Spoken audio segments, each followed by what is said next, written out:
Doctor professor Mohammad ইউনূসের সঙ্গে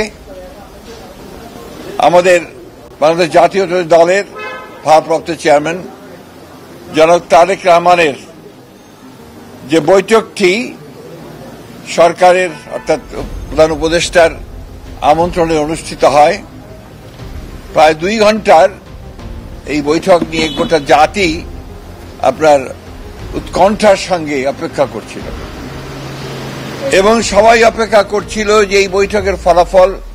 আমি যে কথাটা আপনাদের এর আগেও বলেছিলাম, এই বৈঠকটি একটি টার্নিং পয়েন্ট হতে পারে।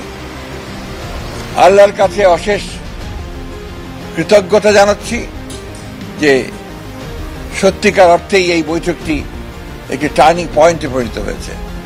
আমরা লক্ষ্য করলাম যে বৈঠকটির পরেই একটা যৌথ আপনার প্রেস রিলিজ দেওয়া হয়েছে, ইশতেহার বলবো, একটা যৌথ ঘোষণা দেওয়া হয়েছে। যে ঘোষণাতে খুব পরিষ্কার করে বলা হয়েছে যে আমাদের 2 নেতার বৈঠকটি ছিল অত্যন্ত সৌহার্দ্যপূর্ণ এবং অত্যন্ত একটা সুন্দর পরিবেশে বৈঠকটি অনুষ্ঠিত হয় এবং যে বিষয়গুলো আলোচনা হয়েছে তার মধ্যে প্রধান ছিল যে নির্বাচন ইস্যু। সেই নির্বাচন ইস্যুতে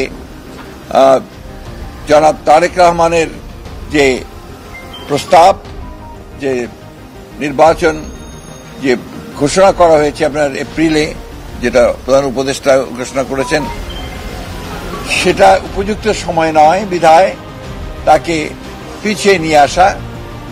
এবং সেই ক্ষেত্রে আমরা অত্যন্ত আনন্দের সঙ্গে করে জাতি আনন্দের সঙ্গে লক্ষ্য করল যে আপনার এইটাতে প্রধান উপদেষ্টা সম্মত হয়েছেন এবং তারা ফেব্রুয়ারির মাঝামাঝি সময়ে নির্বাচনের সময়সীমা নির্ধারণ করেছেন।